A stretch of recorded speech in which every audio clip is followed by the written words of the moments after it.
ዛማል በቃ የምትለው ነገር ሁሉ ወደ ኋላ እየወሰደኝ ስላለ በቃ አሁን አንተ ስታወራው ቀሎህ ምናምን ሊሆን ይችላል። ተቀማጭ ሰማይ ቅርቡ ነው አለ ያገሬ ሰው። ስለዚህ ማንም ሰው የፈለገውን ይበል። አንተ ታይሚ ጋር የምትባል ሰላም ላግኝ ብላ ሊሆን ይችላል አይደለ?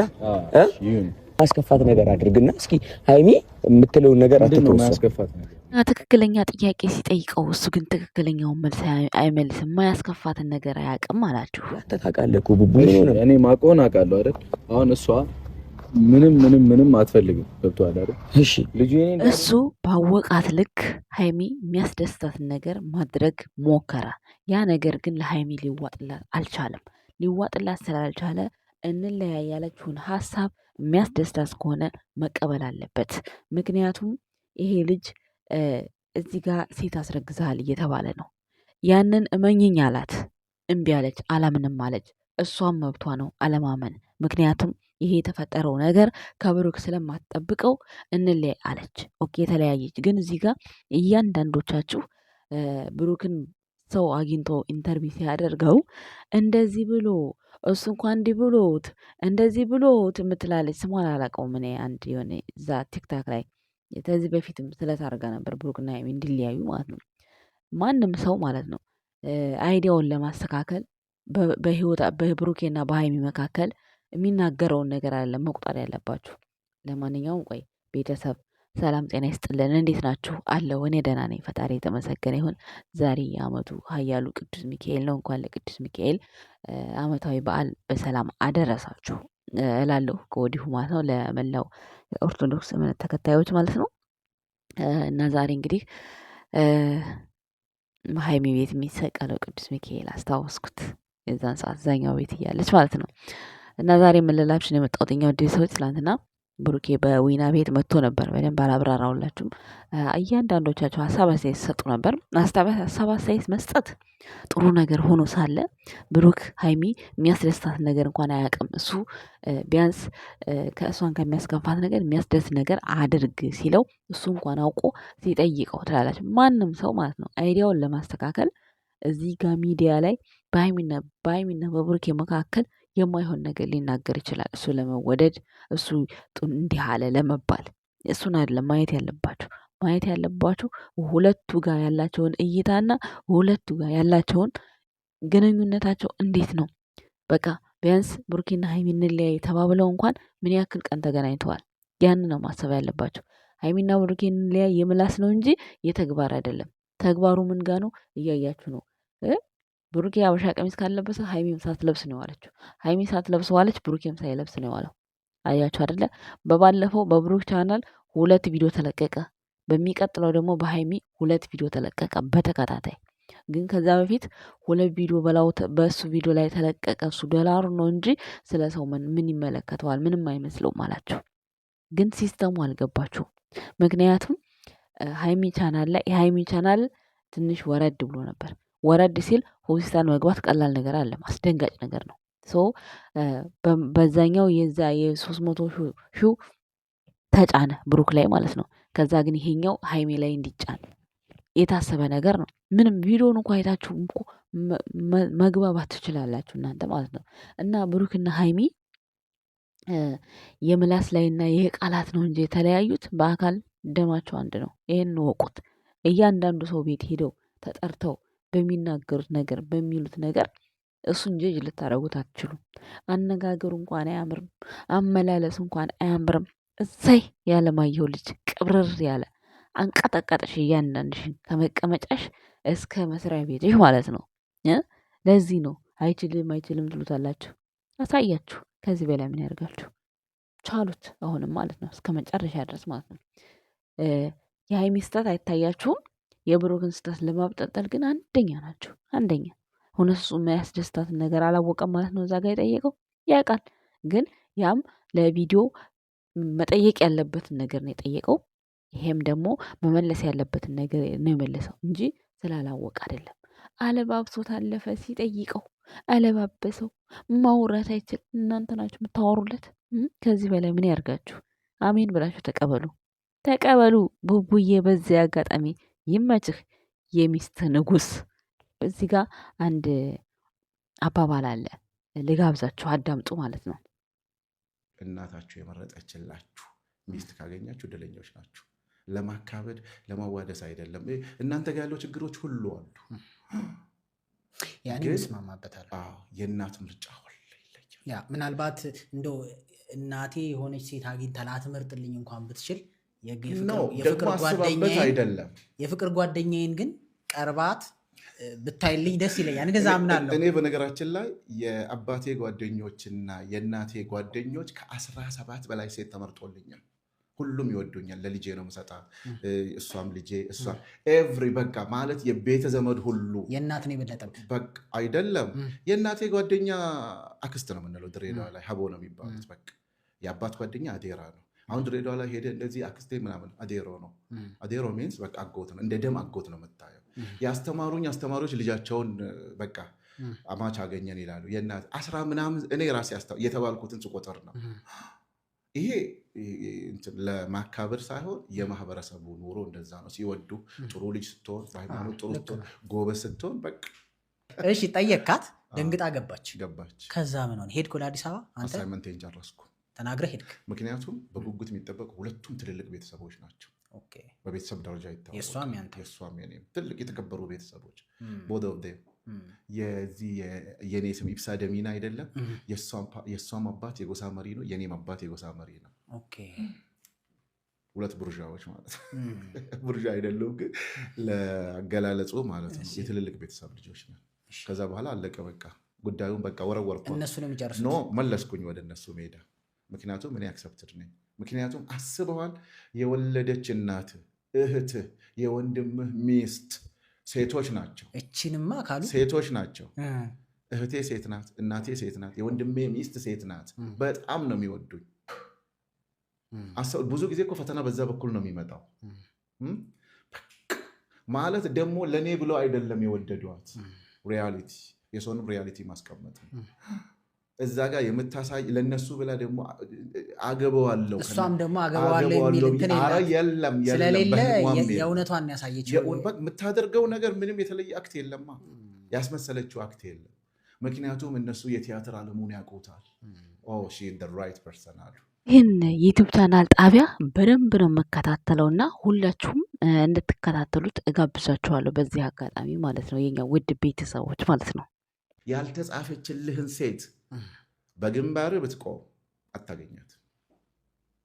ወደ ህይወታችሁ የሚመጣ ነገር ፈጣሪ መርጦላል። መጀመሪያ እቺን እመን። እዛ የተጫወትካቸው ጨዋታ ድራማ የተጫወትሻቸው ድራማዎች ሁሉ በቃ እንትን የውሸት ኦርኬስትራዎች ናቸው። እውነተኛዋ በኒካህ በ80 የታሰረችዋ ናት።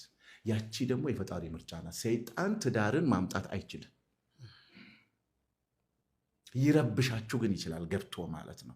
እናንተ ከሳታችሁለት መንገድ ከከፈታችሁለት በቃ ከዛ በኋላ የመጣችልህን ሚስት ወደ ምትፈልገው ነገር ማምጣት ያንተ ግዳጅ ነው።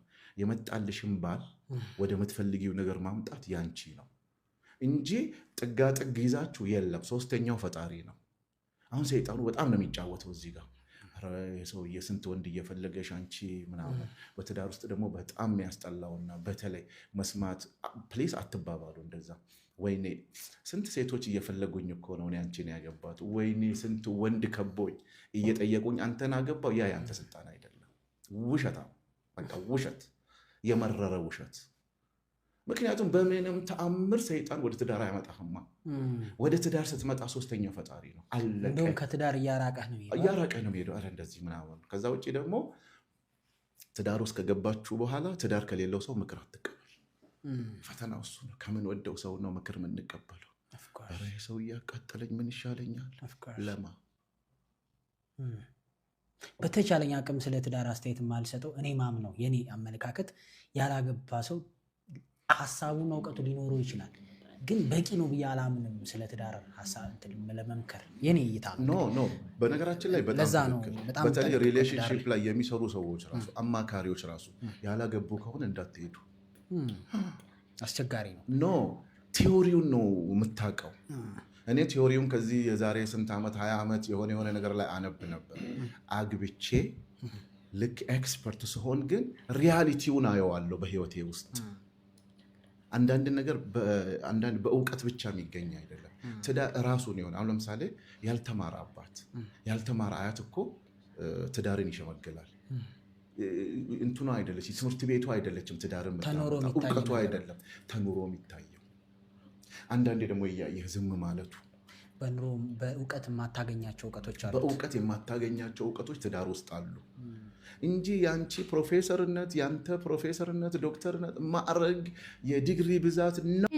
ይችላል እሱ ማውራት አያውቅም። ሀይሚዬ ስማርት ናት ለወሬ ለምትሉ ባወራ አይደለም ፈጣሪ በፈቀደው ነው። ኑሮም ትዳርም ከሰው ጋር መቆየትም መኖርም እግዚአብሔር በፈቀደው ነው። ይሄ ትምህርት ለእናንተ ይሆናችኋል ብዬ አስባለሁ። ለተፈጠረችበት ዓላማ ለሚስትነት፣ ለእናትነት፣ ለአጋርነት የምትጠቀም ከሆነ ይሄንን መርዙን የወንድ ጉልበት ዋጥ አድርገውና የኔ ውድ በላት እርር ብልሃል እኮ ወይ ዝም በል። በተፈጥሮ እኛ ወደዛ ነው የምንሄደው። እነሱ በፍቅር ውስጥ መላከፍ ይችላሉ። በፍቅር ውስጥ በፍቅር ውስጥ ኢነሴንስ በቆንጆ ቃል ሞራል ይሰብራል አይደለም። ይሄ ተንኮስ ማድረግ ይችላል። አንድ ሰው የምን ብሎኛል፣ ማንዬ በጣም ዝግጁ ሆነ አለ። ባላሰብኩም ሰዓት ልብ ሊሰቡት ይችላሉ አለ። በአንተ አሁን ላይክ አሬ መምህራን ደንበኛ ያለችኝ ምንድን ነው እኔ ኮች ካደረግኳት በኋላ በጣም ተቀየረች እና ከዛ ትዳራቸውና ሪሌሽንሺፓቸው በጣም ሰላም ሆነ። ከዛ በትንሽ ነገር አጠቃችሁ ይዛ ማለት ነው። እንደው ቢቀር ይሻል ነበር ተቀይረሻል ብዬ መከላከያን አላስቀመጥኩም ማለት በለቀቁት አርሽኝ አላት። ሴቶች ከባድ ናቸው። ከባድ አይደሉም። እኛ የነሱ መንገድ ስላልገባን አከበድ ነው። ምንድነው መንገዳቸው? መንገዳቸው በቃ ጥሩ ቃል ይሸውዳቸዋል ነው። በቃ ጥሩ ቃል የኔ ውድ። አንድ ሰው በዓለም ላይ ያለችዋ ውድ እሷ ብቻ እንደሆነች ታውቃለች። በቃ ይሹ በቃ ሌላ ትግል ውስጥ አይደለም። እኛ ግን በትግል መንገድ ነው የምንፈልጋቸው። በብልሃት መካኒካል ስለሆነ እኛ መካኒካል ስፒሪቹዋል ናቸው፣ ፌሚኒን ናቸው። አንድ ሰው ምን ብሏል አለማየሁ ገላጋይ፣ ለሴት ልጅ ትልቅ ቤት ከምትሰራለት በየቀኑ አንዳንድ አበባ ስጣት ብለዋል። የእውነት ትንሽ ነገር ነው የሚያስደስታቸው። ለምሳሌ እኔ እናንተ ብንወጣ ሪንግ ሚንስ ናቲንግ፣ ግን እሱ ዩሲት ዳይመንድ ወይ የሆነ ላይክ አበባ ሾፕ ጋር ብንሄድ ሊሉ ይችላል። ለአንተስ ላይክ ናቲንግ። እንዲሁ ምን ይባላል ጊፍት። በጣም ጊፍት የሚሆነው ወንዱን በጣም ሲጎዳው ነው። ለምሳሌ ለእኔ አበባ ሚንስ ናቲንግ፣ ለእነርሱ ግን ስ ላይክ ትልቅ ነገር ነው። ለእኔ ቤቢ ሻወር ምናምን ሻወር ብሎ የሚያሳልፉት ነገር ለአንተ ኢሞሽንለስ ነው። አንተ መጉዳት አለበት። በቃ እነሱ በጣም ቫሉ የሚያደርጉት ለአንተ ማይጠቅም ነገር ላይ ስታደርግ ነው። አእምሯችን ኮምፕሊትሊ የተለያየ ስለሆነ ማለት ነው። እንዴት መሰለህ ሁለት ነገር ነው። በመጀመሪያ ወደ ትዳር የምትገባው የመጀመሪያው ስሜትህ ማለት ነው። ኢቭን የወንዱ ስሜትና የሴቱ ስሜት ራሱ ይለያያል። የወንድ ብረት ድስት ነው ወዲያው በቃ ብረት ድስት እሳት ላይ ስታረግ ወዲያው ነው የሚያሞቅልህ። እንደሱ አይደለም። እነሱ ቀስ ብሎ ነው እንደ ሸክላ ድስት እየጋለ ቀስ ብሎ ነው የሚመጣው። ለዚህ ነው እኮ እኛ ወደ አክሽን የምንቸኩለው። ብዙ ጊዜ የምንጎዳቸው እነሱ ቀስ ብሎ እንደሚመጡ አናውቅም። ቀስ ብለን ብንጠብቃቸው ግን ህይወታችን ውስጥ የተሻለ ነገር ማምጣት እንችላለን። ትልቁ ነገር ትዕግስትና መቻቻል ትዳር ውስጥ የሚያስፈልገው እኮ ለዚህ ነው። በነገራችን ላይ ቅድምም ያልኩትን አሁንም ደግሞ ምንድን ነው እያደግክ ነው የምትሄደው። ትዳር የሚያድግ ነገር ነው። እየተዋደድክ ነው የምትሄደው። ገባ? ይሄ የምትገባበት እፍታውና ሚኒማው መግቢያ ነው። ቅድም አንተ ወደ እንደዛ ሎሚ ምኑን አርገ ምናምን ያረከው ነገር በአንተ ቤት አርገ መሞት። absolutely instead of those all ግን እንደምታከብራት ብትነግራት ኖሮ ያን ያልበሰልክ እንደምታከብራት የወደፊት ንግስቴ አንቺ ነሽ፣ ፈጣሪ ብሎት እኔና አንቺ ምን ወልደው ምን አይነት ልጅ እንወልዳለን ብትኖረው ጥላህ አትሄድም። ሴት ልጅ ሁል ጊዜ ከወንድ የምትፈልገው ይሄ ከፍቅሩና ምናምን ይልቅ ተስፋዋ ሊያኖረኝ ይችላል፣ ጥሩ አባት ሊሆን ይችላል። አየህ ብብቱ ላይ ሳርፍ በቃ ያኖረኛል። አሁን እቺ ደግሞ ከእድሜ ጋር አትሄድ። አይ ነው ያዥኝ ልቀቂኝ አንተን በአቅም ሰራው አይደለም። እንዴት እንደምወድሽ እኔ እኮ ዛሬሽን አይደለም ወዶ ነገ የት ይመጣል። ልብ በ20 ምናምን ልብ በ40 ገንዘብ በ20 የሚባለው እኮ ነው። ታወዝ ግን እኔ አም ግሬትፉል ፌል ስላደረገ ይዤላችሁ የመጣሁት እንግዲህ ያስተምራል ብዬ ያሰብኩትን ነገር ይዤላችሁ መጥቻለሁ። ቪዲዮን ከወደዳችሁት ላይክ፣ ሰብስክራይብ፣ ሼር እያደረጋችሁ እንዲሁም ለቡቡና ለሃይሚ ይገልጻችኋል ብዬ ያሰብኩትን የተከታተልኩትን ይጠቅማል ብዬ ወደ ቻናሌ ይዤ መጥቻለሁ። ወደነዋል ካላችሁ በላይክ እና በኮመንት ብታሳዩኝ በጣም ደስ ይለኛል። ብዙዎቻችሁ እንግዲህ የሚያስተምር ነገር አሰሩ ምናምን ትላላችሁ። እንዲህ የሚያስተምር ነገር ሲለቀቅላችሁ ለእናንተ ምንም ቫልዩ የለውም። ጭቅጭቅ፣ ስድብ ምናምን ሴትና ወንድ ምናምን ሲመጣ ነው ለእናንተ ትልቅ ነገር መስሎ የሚታያችሁ ብዙዎቻችሁ ማለት ነው። እና ዛሬ እንግዲህ ያስተላለፍኩላችሁ መልእክት በጣም በትልቅ ሚዲያ የሚታይ በትልቅ ሚዲያ የሚተላለፍ እንዲሁም ደግሞ በህይወታችሁ ውስጥ ወሳኝ የሆነ ቃል ንግግር ያለው ነገር ነው። ከወደዳችሁት ላይክ፣ ሰብስክራይብ፣ ሼር። አመሰግናለሁ። መልካም ቀን